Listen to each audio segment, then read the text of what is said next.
Unsurprisingly, it's not gone smoothly. The No Campaign pamphlet has 10 key contentions with The Voice. These, of course, are all very serious and legitimate concerns. But on the fifth point of those 10 that you can now see on your screen is beyond The Voice's scope. The No pamphlet quoted constitutional lawyer and Yes campaigner Professor Greg Craven, who's had this to say. Look, I think it's fatally flawed because what it does is it retains the full range of review of executive action. The Voice can comment on everything from sort of submarines to parking tickets. We will have regular judicial interventions. Now, he wants that quote removed from the brochure. He was on Sky today. Professor Craven wants that quote removed, saying, quote, "I am beside myself with rage that this quote was included in the pamphlet and is vowing to lodge a complaint with the Australian Electoral Commission." He said, quote, "Putting those words up effectively without any acknowledgement that I've consistently said I'll support and campaign for The Voice is simply deceptive." Joining me to discuss this is former Labor Minister and one of the chief No campaigners, Dr. Gary Johns. Nice to talk to you again, Gary. Thank you. I would have thought, Gary, surely this is a case of if you don't want to be quoted, don't say it, right? Well, pretty much. The professor says he's beside himself. I wonder where he is. I mean, he said it. He said this is a bad idea. It's an overarching power that would give Aboriginal and Torres Strait Islander people power to advise and have power in the Parliament and the executive government. Now, Greg Craven said that. The fact that he still wants to vote for it, I think, is a comment on his ego, not his analysis. When you saw the yes and no pamphlets as produced by the AEC, Gary, and you had them there on your computer or virtually in hard copy, have they done a good job? The Yes case done a wonderful job in proving that there's nothing more to be seen. There's no further explanation. It's just the vibe.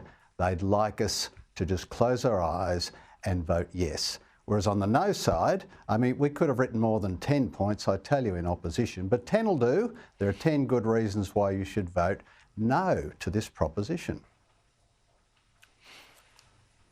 You're an ex-senior Labor politician.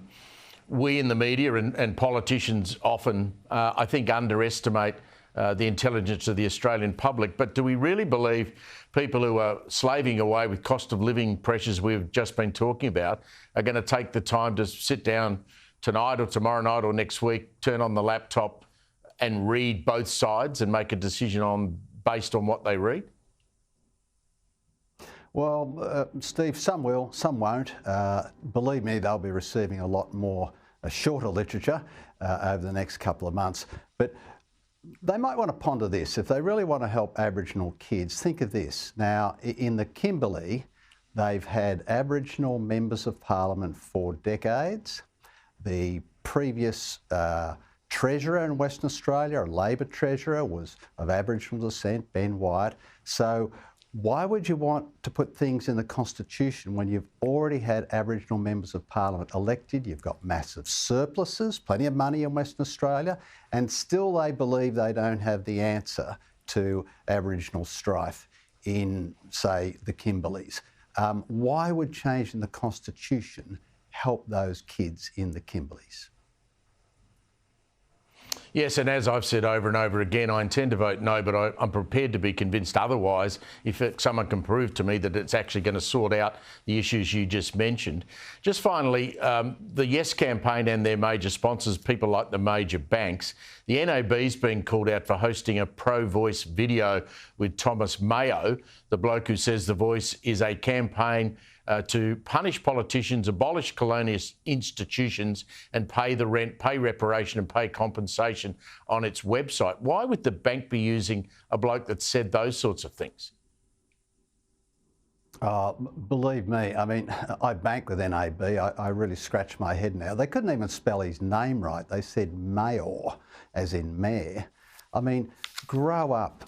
you really should not be dabbling in these matters, because at least half of your depositors or borrowers are going to vote no in the next few months. Some of them will vote yes and be happy with what you're saying.